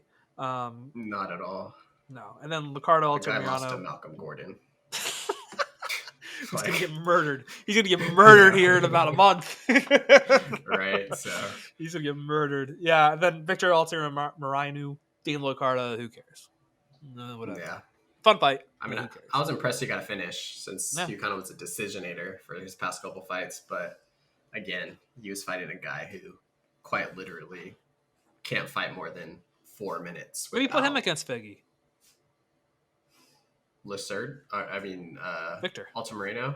Yeah, that's not a bad fight, actually. I don't mind that at all. I kind of like that. Timeline's perfect. Yeah, it is. They both just fought. I mean, neither one of them took damage. Like, it's not like Figgy took damage. He just got choked out. Yeah. So I don't see why he can't come back. And yeah, I like that. There we go. That's UFC 278. Fun card. Let's go ahead and dive into our bonuses. Well, actually, is there any more questions I have? Let's see real quick. Go back to our little document. I think we covered everything there. Let's go into our bonuses in real quick. Let's start off with our 70 IQ. Not 70 IQ. Let's start off with our low IQ fight moments of the night. A pretty easy one for me. Saldana, already talked about it. He had Woodson finished, and then he also finished him but didn't finish him because it was a legal strike. So shout out Luis Saldana for having no IQ. Yeah, he did it. He did not. Harrison, and he had him hurt. Oh yeah, he should have. He had him hurt like earlier in the fight before the knee ever came. He should have finished. Just like stood at him and looked at him like, "Oh, what happened to you down there, bud?" Like, oh, you good? Come on, get back up. You're good. it was bad, man. That was ugly. Harrison, your low IQ moment of the fight card. My low IQ moment, of the day goes to Darius Maffei for the PFL fight in which he got choked out, absolutely choked the hell out, and he woke up and decided to shoot in on the referee. And I mean, props to the ref. He had great shooting defense, but man, he was way out of it. So low IQ, you wake up and you immediately just start attacking the first thing you see. So great job to Maffei. That was kind of scary. It was. It's a little scary when that happens. Great that he had good takedown defense, because if he got taken down, who knows what would have happened. But no, seriously though, like he would have started raining down punches on the ref or something, like just unknowingly, like they were pretty slow to help him out too. They were really slow to help him out. Super slow. The ref's like trying to tap his back, like, bro, he doesn't know what's happening. Like, dude, he's so lost. Remove him. He's so lost from the situation. Luckily, the guy had zero power probably currently in his body, because he did just get choked the fuck out. Yeah. So yeah. Shout out that. All right, Anthony, your low IQ fight IQ of the day. Yeah, my low IQ goes to the refs at UFC 278. We just saw so many different infractions that either weren't called. Or we've seen a couple low blows that were called low blows that weren't. And then even the ones that the two bad low blows, or the illegal infractions, the Saldana knee to the head. He thought he won the fight because the ref didn't let him know what happened. And even Costa thought he won the fight with the low blow. Yeah, Costa thought he won by punching Rockhold's balls into his fucking stomach. So yeah, exactly. So my low IQ just goes to the refs. It just all around was a sloppy night, from grabbing the cages to just pokes in the eye. Judges weren't too far off either. Giving we already talked about it. Like the 29-27 and what was it? Was it the Woodson fight? Yeah, the Woodson fight was odd. There was a couple that was just like, what's happening? So yeah, I agree. Judges weren't far off on my list, but I'm giving it to the refs. All right, so those are our low IQ moments of the night or day. Moving on to our fights of the night. My fight of the night goes to Joe Rogan and getting in his interviews. There's more memes after we recorded yesterday. So you had the meme of him putting the microphone on Conor McGregor. Obviously, that became a meme where everyone on the ground either knocked out or on the floor being choked out. There's a picture of Joe Rogan putting the microphone in his face. He did it again, goddammit. He went up to Marab and Aldo having a very intimate moment. And Joe Rogan, seeing them have this little intimate moment, decides, I'm going to put my microphone there so everyone can hear what they're saying in this intimate moment inside the octagon in the cage. Luckily, we didn't hear anything. I think they ended it right after he did it. But shout out Joe Rogan in his constant quest to put the microphone in very uncomfortable places. Yeah, he's known for that now. I mean, it's kind of bad. Like, low key, it's kind of bad.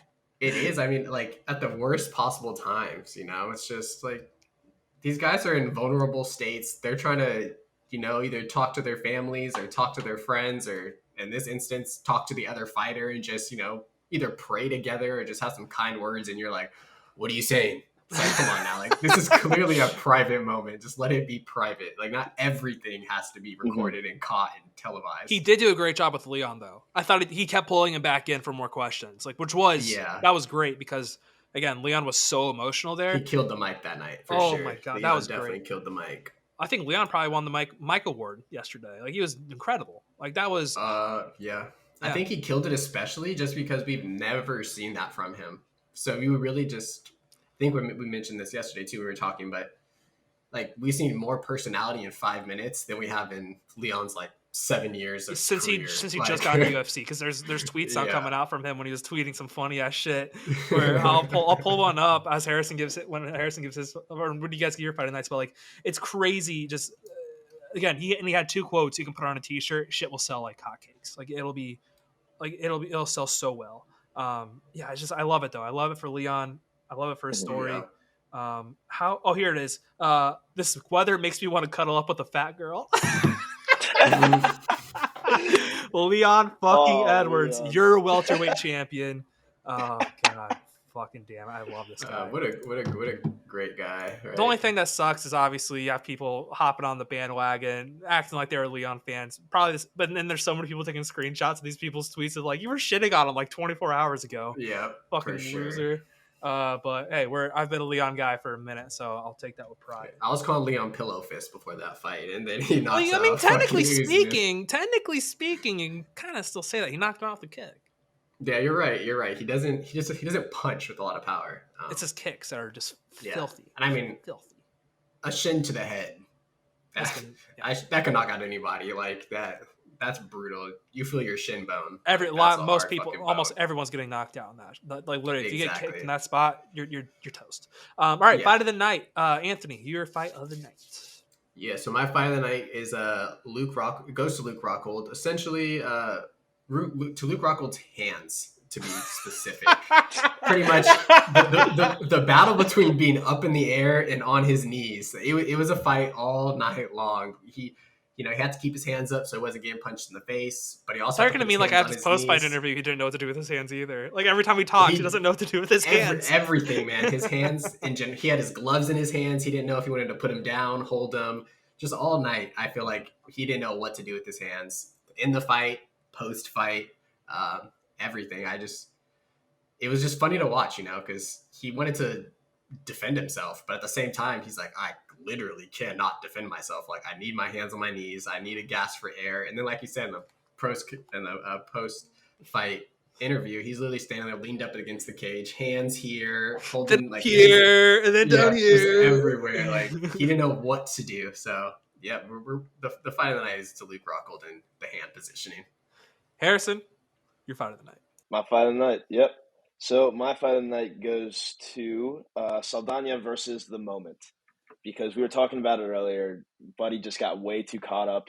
He saw Woodson down. He was like, I got this knockout in the bag. I can do this right now. And just straight up knees him in the face. And then runs to the side of the cage and hops up and starts celebrating like he just won the fucking title.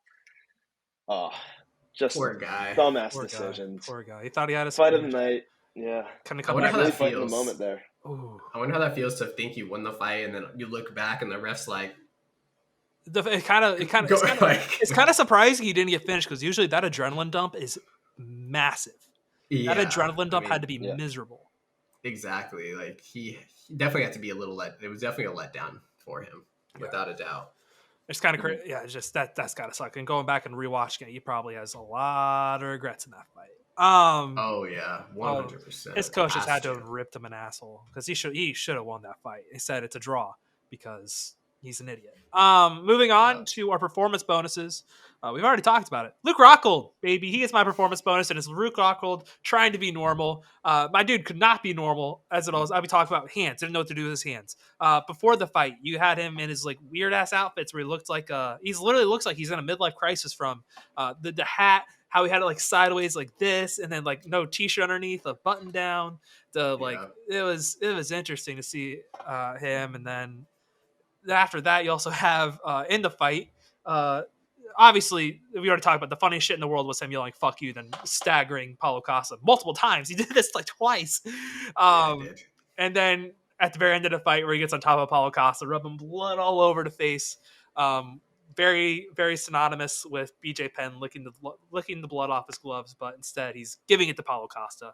Paulo Costa. He was rubbing the blood on his face and everything. Like after the rounds, he literally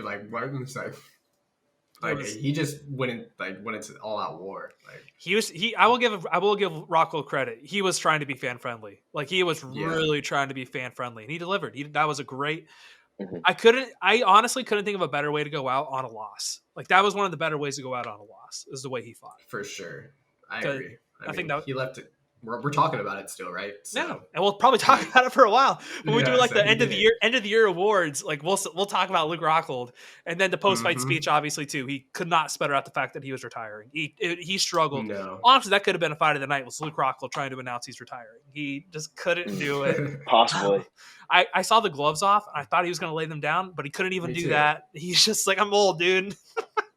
Right. Shout out to Luke Rockhold, man. I gained a lot of respect for him this week, despite. For sure, I did too. Yeah, I get a lot of respect for him. Anthony, your performance bonus. Yeah, my performance bonus goes to the altitude.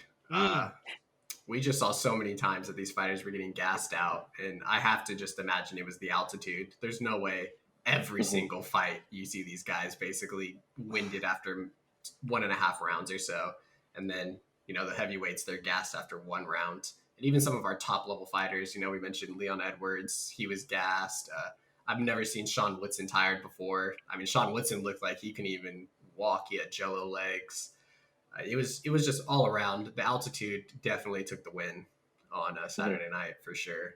It's going to be hard too, because I feel like the UFC wants to go to like a Denver again and probably wants to go back to Utah. Yeah. But if you're a fighter, why would you sign on to that? Like I would never sign on for that. No. That would be hellish training. Like as Jared did, he slept in that altitude training bed chamber thing. Whoever Darian Weeks' manager they would sign them up for Salt Lake City. Darian Weeks just keeps getting put up against fucking murderers, like the opposite of Tyson Pedro. Yeah, I wonder why they keep doing that to him. It's weird. It's like a guy and just they just Dana hates him. Hard fights. Yeah, I don't know, man. I don't know. Harrison, let's wrap this thing up with your performance bonus. Yeah, well, my performance bonus is based directly off of the altitude, but it's more specific. It goes to Lusa's lungs because he just had enough in the tank to finish off Fletcher after a massive flurry from Fletcher in the second round. Like, I could have sworn the referee was going to stop the fight at some point there, but he just let him go, and Fletcher really would have won that fight had the referee been smart and stopped it there. But I mean, those refs were being a lot more lenient with letting him go last night or Saturday night. And his lungs just held him out just enough because Fletcher died after that flurry. Chin and lungs, that's all you need. Yeah. That's all you need to be a UFC fighter, nothing else. Just chin and lungs.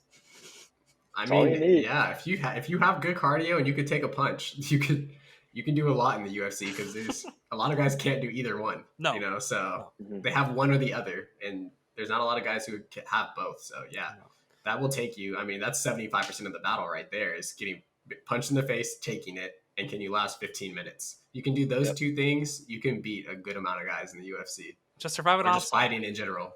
If you can just have like a stupid ass chin to survive, you're golden. Kind of like Clay Guida. Yeah.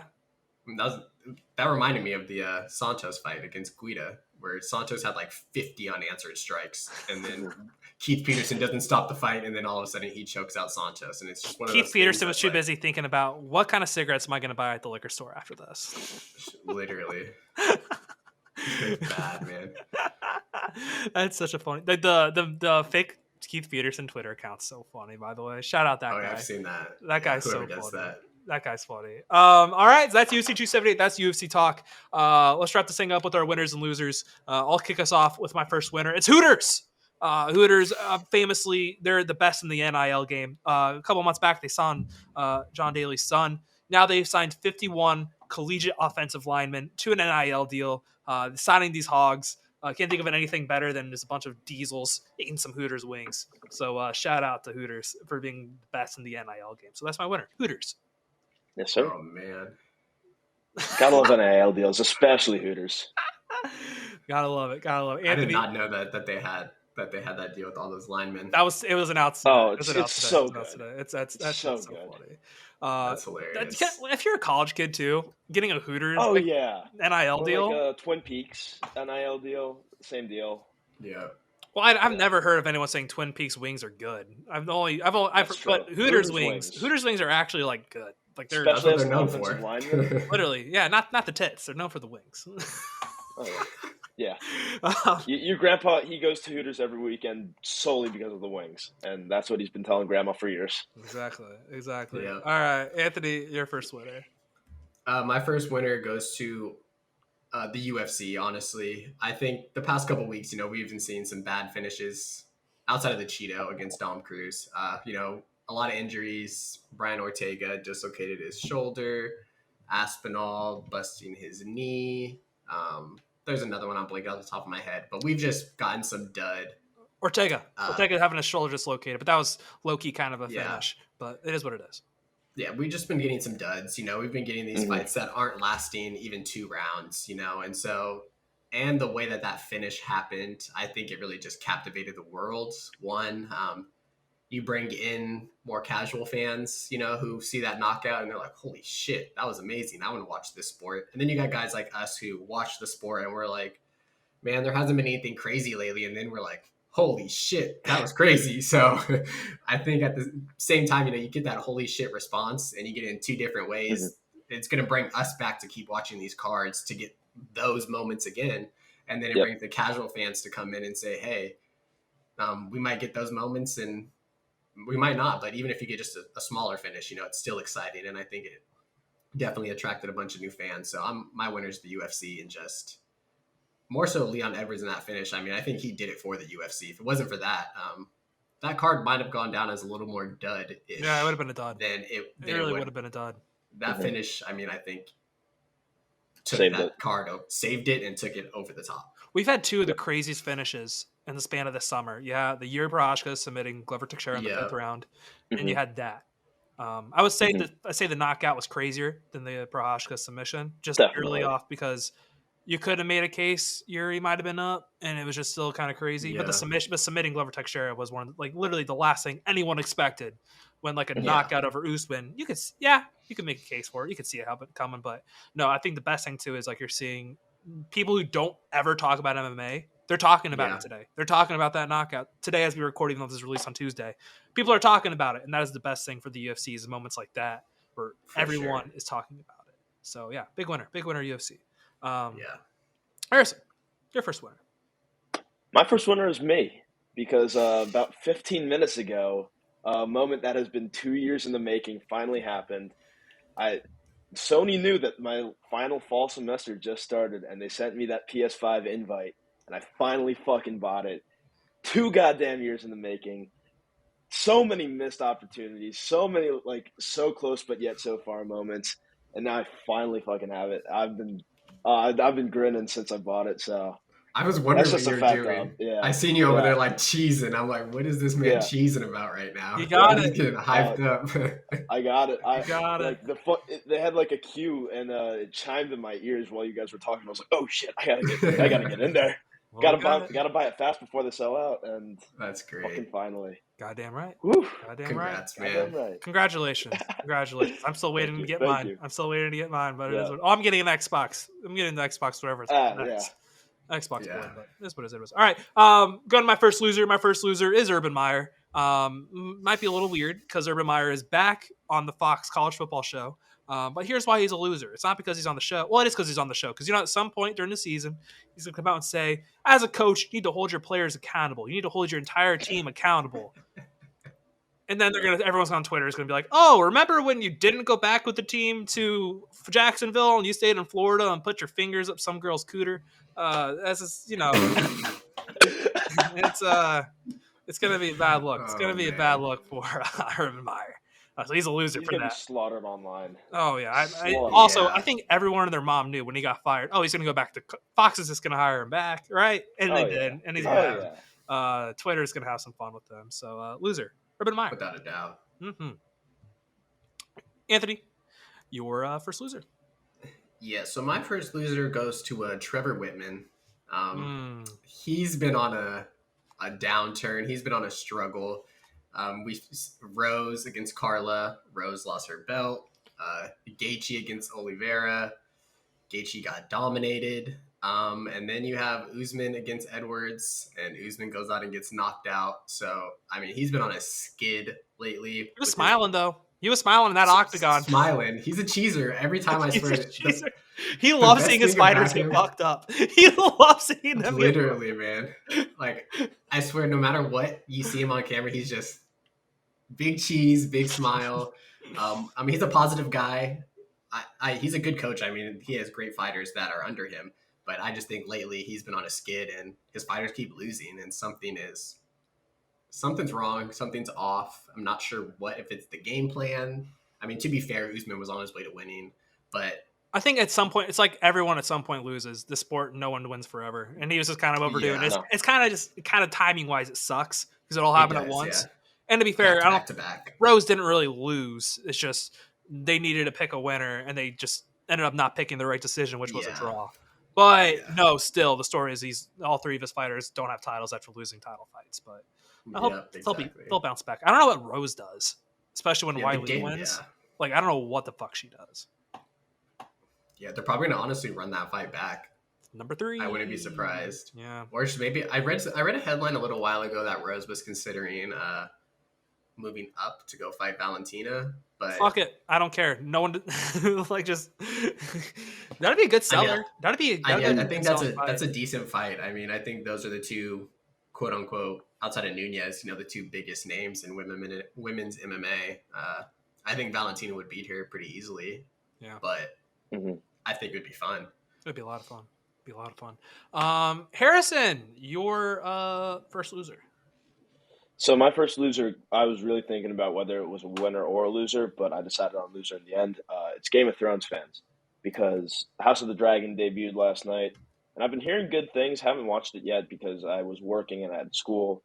But nerd, man, I'm still so pissed about the ending of the series 3 years ago, and so many people online still are. It's like, you son of a bitch. We're gonna watch it anyway, but we still won't forgive and we still won't forget. I mean, the fact that George R.R. Martin still isn't talking to the showrunners from Game of Thrones says volumes about how bad it ended. And I'm just worried that it's going to start off so fucking good again and then fall off the map and ruin itself by the end. But we're just going to have to see now, I guess. But they're not going to fuck it up. They don't have to worry about making a Star Wars series anymore. So that's true. Yeah, they're not. Oh that's the thing. That's why I find it so funny that they lost the Star Wars after they saw the shit show that was Game of Thrones season 8 too. It's perfect. Disney wasn't even going to risk that shit. They're like, "Oh, you had another opportunity that you just wanted to get to, so you rushed through your project." Nope. Get the fuck out of here. Yeah. Just love that. Get the fuck out of here. All right, going on to my last winner. My last winner, diplomacy. Dennis Rodman is being sent over to Russia to go save Brittany Griner because apparently he is close to Vladimir Putin. And he says, I don't know why he's holding my girl. I'm going to go out there. I'm going to get her. I don't know what Putin's tripping on. I don't know if he actually said Putin's tripping on it, but he probably did. So I can see him saying that. It's Dennis Rodman. It's Dennis Rodman, dude. But he pals out with Kim Jong-un. He's boys with a lot of not really good people. So shout out to Dennis Rodman for trying to save Brittany Griner. So we'll see what happens. That'll be interesting to see what Good goes luck. from that. So shout out. I think he'll get it done. I think he'll get it done. Diplomat Dennis Rodman. Yes, make him the ambassador to Russia. Might as well. Anthony, your last winner. My last winner goes to marijuana, weed, pot, whatever you like. The devil's lettuce. Yeah, the devil's lettuce. Honestly, though, weed and the dispensary that is getting Mike Tyson's $40,000 a month on this. That is what is the biggest winner is the weed industry and the dispensary that is getting this money, because they could probably go out of business and just only have one customer in Mike Tyson and be successful. So I don't know how he possibly smokes that much weed in a month, because I mean that I Googled it and they said that's like 900 eighths a month. 900 Jesus eighths. Christ! And that's at like a $50 eighth price, it said. And so I was like, wow. Well, he's got to be smoking like even better stuff than That's still $50 eighths. ridiculous, Like, dude. I've never. Oh my They say you can't God. get addicted to pot. We might have a case here. we might have a case. We might have. You know, the We bud might tender's have a eyes, case. like the bud tender eyes light up when Mike Tyson or Mike Tyson's assistant walks into that dispo. Oh, Like- yeah. oh, that One of kid's the making tips so he much leaves. the commission, the tips, everything. Oh Yeah. yeah. So much money, so much fucking money. Harrison, your last winner. My last winner goes to American soccer because our guys had a hell of a day yesterday in the Premier League. So Leeds were playing Chelsea, who are my favorite club. Unfortunate it had to happen against Chelsea, but I'm happy for the American boys. They won 3-0. They're coached by an American coach, and the first goal was scored by Brendan Aronson, who came from the town literally right next to mine growing up. He played for the Philadelphia Union. He just went over to Salzburg last year, and now he's in the Premier League. He's like my age, 22 years old, fucking shit up in England. USA is about to take over the World Soccer game, and I don't think Europe is ready for it. They think we're unsufferable now. Just wait until we win the World Cup this year. Oh, factual. boy. It's going to be bad. And then when we defend the World Cup in 2026 on our home turf, Ooh, even we're going to be worse. insufferable. And then when we win again in 2030, we're going to be even worse. Exactly. And then we win in 2034. Repeat, baby. We got that Patriots dynasty coming. But no, that'll be Oh, Yes, man. sir. it's bad. It's bad news for the world that America is getting like competent at soccer. It actually, it's not They- good. It's not good. They only had domination because we really didn't give a shit for the longest time. And then our generation came up and was like, yo, soccer? Soccer, Kind of cool. kind of sick. Yeah. And now we're proving that the best athletes in the world really come from here. So Yeah. I've always said soccer's the easiest way to get a college scholarship. I always thought You it'd know, be like I thought lacrosse. baseball. I always thought That or baseball was lacrosse. the way. Lacrosse too. For some reason, as growing up, a former lacrosse player, I thought there's just not a baseball lot of was the way. competition in those sports. But I fucked up. Yeah, for real though. There's really not a lot of competition. Like lacrosse Yeah. lacrosse is up there. Mhm. All right. So that's what we got for our. We got one more loser. So I'll start with my last loser. My last loser. Oh, yeah. I'm sorry, Tony Ferguson, dude. I don't know why he signed up to fight Lee Jingling, Lee Jingliang. He's just a loser because he's going to get knocked out again, and I just don't want to see it. And I thought Blonde Ferguson was going to be a problem. Well, it looks like it's a problem for him. But hey, I'm never going to count out Tony. But this is No, you can't. a tough fucking fight. This is Super duper tough, This is man. a tough fight, man. Especially after that Tough kind of a scene, tough knockout. It's going to be tough. It's going to be tough. Anthony, your last loser. My loser goes to the Raiders. I could just leave it at that, and that's enough because the Raiders are just losers. Yeah. But to go more in depth, it's about what Dana White announced during the UFC 278 event with the Gronk show that they were doing. He basically said that he had a deal in place that he was helping the Raiders, and it was for Tom Brady and Gronk to join the Raiders. And John Gruden said no. What's even funnier is that clip that was going around from LeBron's The Shop where Tom Brady's like, you're going to keep that motherfucker over me? And I mean, it only feels like that talking about Derek Carr. So Poor Derek. the Raiders, poor Derek Carr, man. So the Raiders are the Derek losers Carr. there.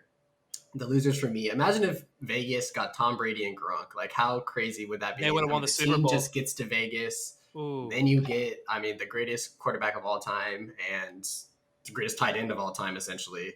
Two big personalities. You're selling tickets, and like you said, you're potentially winning Vegas. the Super Bowl, and you're in Vegas. Like, it would have been crazy. So they really sold the bag on that one. Even if they would have lost, like, just to have those guys on your team, just Ticket sales would have been stupid. Exactly. The value of your team rises astronomically if you have Tom Brady as your quarterback. Just look at the Bucks. Yeah. So. Yeah. Well, we're about 2 years away from no one giving a shit about the Bucks again. So, Yep. We are for sure. Tom Brady was gone for 2 weeks, and no one talked about them for 2 weeks. So, let's go ahead and Harrison with our last loser of the week.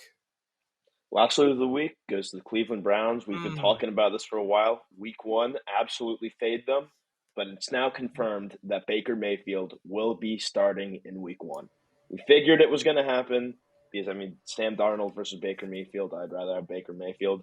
But now we have the official confirmation. Fade the fuck out of Cleveland week 1. Take every Baker prop. Every Baker Mayfield every prop. single Baker prop. Every single one. Even the interceptions. Even the interceptions. I was going to say even the interceptions. Progressive should put out an ad for week 1, like moving week. Say goodbye to the house one last time. Oh no! And then set up in front of Carolina.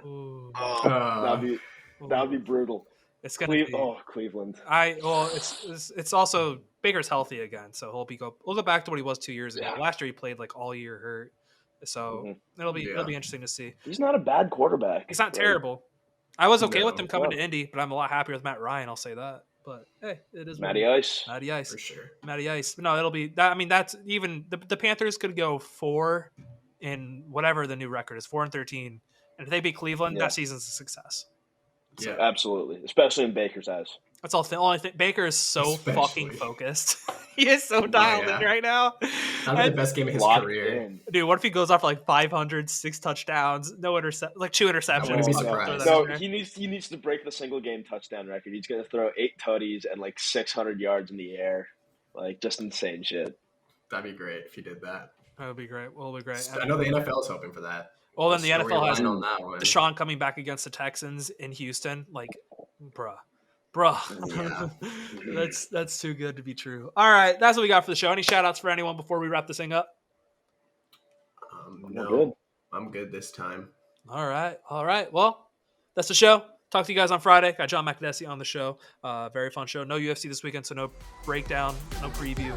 We'll have something else cooked up for you guys. Peace.